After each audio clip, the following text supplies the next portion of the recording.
చంద్రబాబు నివాసంలో ఎన్డీఏ నేతల భేటీ ముగిసింది. ఈ భేటీలో ప్రధానంగా సీట్ల సర్దుబాటుపై చర్చ జరిగినట్లుగా తెలుస్తోంది. అనపర్తి స్థానం టీడీపీకి ఇవ్వాల్సి వస్తే అందుకు ప్రత్యామ్నాయ ప్రతిపాదనలు కూడా బీజేపీ సిద్ధం చేసినట్లు సమాచారం. తంబళ్లపల్లె, ఏలూరు, రాజంపేట పార్లమెంటు పరిధిలో ఏదైనా ఒక స్థానం బీజేపీకి ఇచ్చే అవకాశాలున్నాయి. మూడు పార్టీల మధ్య సమన్వయం లోపించకుండా తీసుకునే చర్యలపై చర్చించినట్లు పార్టీ వర్గాల సమాచారం. ఉమ్మడి సభల్లో మూడు పార్టీల ముఖ్య నేతలు పాల్గొనేలా ప్రణాళికలు రచిస్తున్నారు.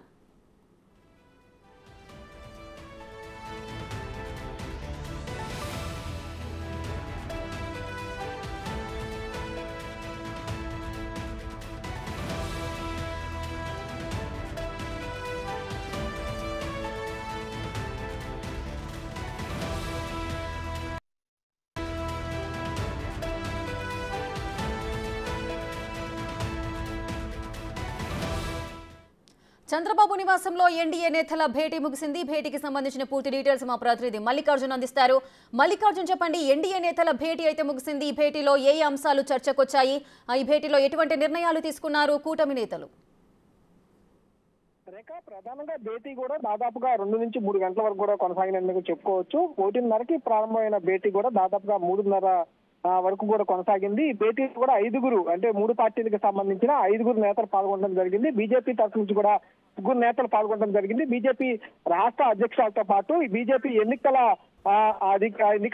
నేత, అలాగే బీజేపీ ప్రధాన కార్యదర్శి, జాతీయ ప్రధాన కార్యదర్శి కూడా పాల్గొనడం జరిగింది. అలాగే టీడీపీ నుంచి చంద్రబాబు పాల్గొనడం జరిగింది. అలాగే జనసేన నుంచి జనసేన అధినేత పవన్ కళ్యాణ్ కూడా పాల్గొనడం జరిగింది. ఈ భేటీలో కూడా ప్రధానంగా ఏదైతే ఇష్యూస్ ఉంటా ఉన్నాయో, 3 పార్టీలకు సంబంధించిన కామన్ ఇష్యూస్, అంటే బీజేపీ నుంచి ఉన్న దగ్గర టీడీపీ, జనసేన తరఫు నుంచి ఎవరైతే సీట్లు ఆశించి భంగపడ్డ నేతలు ఎవరైతే ఉన్నారో వాళ్ళు ఇండిపెండెంట్ గా పోటీ చేయడం కానీ, అలాగే ఈ పార్టీలోంచి మిగతా పార్టీ అధికార పార్టీకి వెళ్ళడం కానీ, ఈ ఇష్యూస్ మీద కూడా ప్రధానంగా వాళ్ళు దృష్టి సారించారు. వీటిపైన కూడా ఇష్యూస్ పైన మీద కూడా క్యాడర్ ను కూడా చక్కదిద్దే ప్రయత్నం అయితే చేస్తున్న పరిస్థితి కూడా కనిపిస్తా ఉంది. అలాగే ఇంకా అంతేకాకుండా ఉమ్మడి మేనిఫెస్టోకి సంబంధించిన అంశాలపై కూడా చర్చించడం జరిగింది. టీడీపీ రీసెంట్ గా కూడా టీడీపీ మేనిఫెస్టోకి సంబంధించి ఒక సైట్ ను కూడా రూపొందించడం జరిగింది. దీంట్లో ప్రజల నుంచి ఎలాంటి అంశాలు, అంటే మేనిఫెస్టోలో ఎలాంటి అంశాలు పొందుపరచాలనే వాటిపైన కూడా సూచనలు, సలహాలు ఇవ్వనున్నట్టు కూడా టీడీపీ ఒక సైట్ ను ప్రారంభించడం జరిగింది. అంతేకాకుండా బీజేపీ గతంలోనే ఈ మేనిఫెస్టోకి సంబంధించి కేంద్ర పార్టీకి సంబంధించి, అలాగే రాష్ట్ర పార్టీకి సంబంధించి 2 మేనిఫెస్టోకి సంబంధించి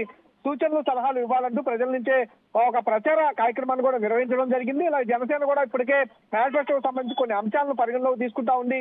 ఇలా 3 పార్టీలకు సంబంధించి ఉమ్మడి మేనిఫెస్టోకు సంబంధించిన అంశాలను, ఉమ్మడి మేనిఫెస్టో రూపకల్పనకు సంబంధించిన అంశాలపై కూడా సుదీర్ఘంగా కసరత్తు అయితే జరిగింది. ఇప్పటికే టీడీపీ సూపర్ 6 పేరుతో కూడా ప్రచారం కొనసాగిస్తా ఉంది. జనసేన కూడా ఒక 4-5 అంశాలపై కూడా దృష్టి సారిస్తా ఉంది. బీజేపీ కూడా కామన్ ఇష్యూస్ పైన మేనిఫెస్టో పెట్టాలని కూడా ఆలోచిస్తా ఉంది. రేఖ, మల్లికార్జున్, అయితే కొన్ని స్థానాలకు సంబంధించి అభ్యర్థుల మార్పుకు సంబంధించిన చర్యలు, ప్రతిపాదనలు కూడా వచ్చినట్లుగా తెలుస్తోంది.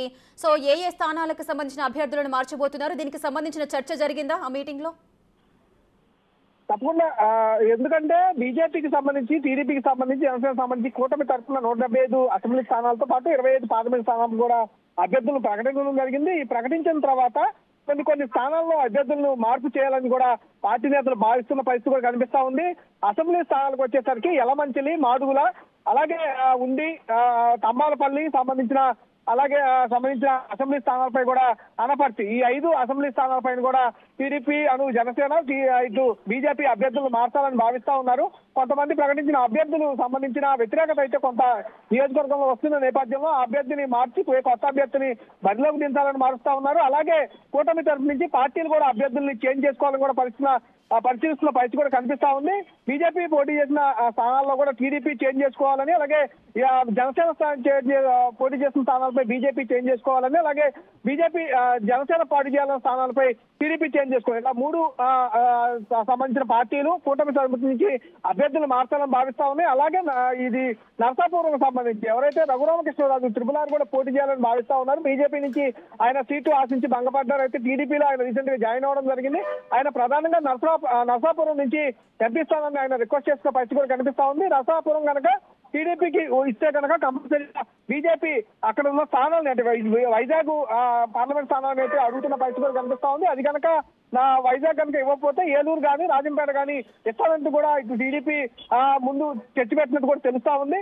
ఈ రెండుతో పాటు పార్లమెంట్ పరిధి కనుక రఘురామకృష్ణరాజుకు ఓకే కాకపోతే కనుక ఉండి అసెంబ్లీ స్థానాన్ని కేటాయించే అవకాశం కనిపిస్తా ఉంది. ఈ నేపథ్యంలోనే ఈ రోజు కనుక అనపర్తి ఉండి స్థానాలపై కొంత స్పష్టత వచ్చే అవకాశం కూడా కనిపిస్తా ఉంది. సుదీర్ఘంగా ఈ రెండు స్థానాలు కొంత కసరత్తు అయితే చేసినట్టు కూడా కనిపిస్తా ఉంది. రేఖ మల్లికార్జున్, ముఖ్యంగా ఈ ఉమ్మడి పార్టీకి సంబంధించి అంటే ఉమ్మడిగా వీళ్ళంతా కూడా ఒక కూటమిగా ఏర్పడ్డారు. సో కూటమిలో భాగంగా ఎవరైతే టికెట్ ఆశించారో వారందరికీ కూడా నిరాశ మిగిలింది. కొంతమందికి అటువంటి అసంతృప్తులంతా కూడా పార్టీలకు రాజీనామాలు చేస్తున్నారు. సో అటువంటి అసంతృప్తులను బుజ్జగించే విధంగా ఎటువంటి చర్యలు చేపట్టబోతున్నారు? తప్పకుండా రేఖ, ఎందుకంటే ఈ అసంతృప్తులకు సంబంధించి, ఎందుకంటే టీడీపీకి సంబంధించి కానీ జనసేనకు కానీ అలాగే బీజేపీ కానీ మూడు పార్టీలు పోటీ చేస్తున్న నేపథ్యంలో ఉమ్మడి సీట్లు పంచుకోవాల్సిన పరిస్థితి ఏర్పడింది.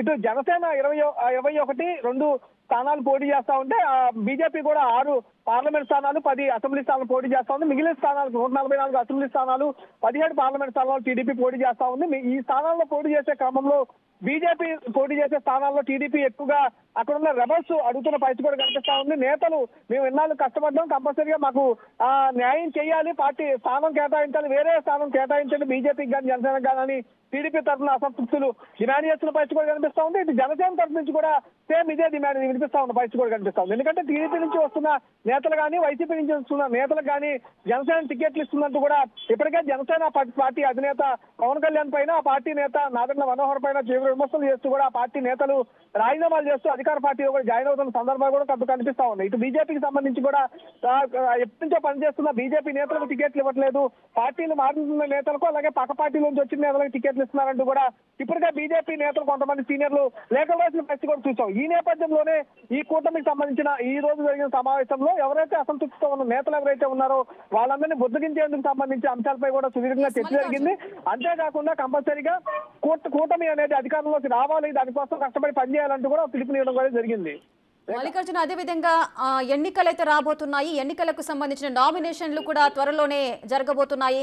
సో సమయం ఎక్కువగా లేదు, కానీ ఉమ్మడి మేనిఫెస్టో ఇంకా సిద్ధం అవ్వలేదు. సో ఈ భేటీలో మేనిఫెస్టోకు సంబంధించిన కసరత్తులు పూర్తయినట్లే అని భావించవచ్చా? మరికొన్ని భేటీలు జరిగే అవకాశం ఉందా?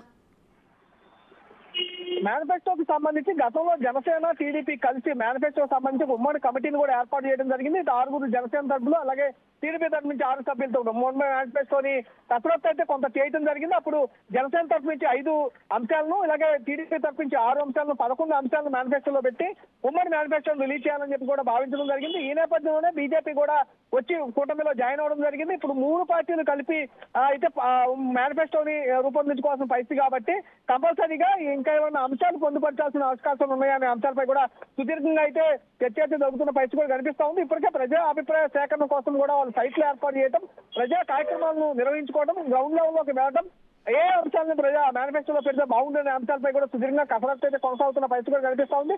ఈ రోజు జరిగిన సమావేశంలో కూడా ఈ అంశాలు ఏవైతే వాళ్ళ గ్రౌండ్ లెవెల్లో వచ్చిన అంశాలు కావచ్చు, గతంలో ఏవైతే ప్రకటించిన అంశాలు ఏవైతే ఉన్నాయో ఇప్పటికే టీడీపీ సూపర్ 6 పేరుతో కూడా కొన్ని అంశాలను ప్రకటించింది కాబట్టి ఆ అంశాలతో పాటు వేరే అంశాలను కూడా అంటే ఈ సూపర్ 6 పేరుతో కాకుండా మరికొన్ని హామీలను కూడా టీడీపీ ఇస్తా ఉంది. ఈ నేపథ్యంలో ఈ హామీలు అటు బీజేపీ నుంచి వచ్చే హామీలు కావచ్చు, జనసేన నుంచి వచ్చే హామీలన్నింటినీ కూడా క్రోడీకరించుకొని ఉమ్మడి మేనిఫెస్టో అయితే రిలీజ్ చేసే అవకాశం కనిపిస్తా ఉంది.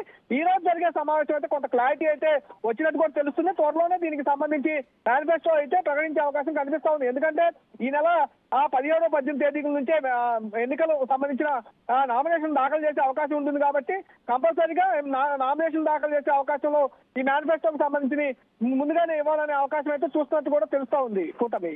Right, thank you Mallikarjun, thanks for the live details.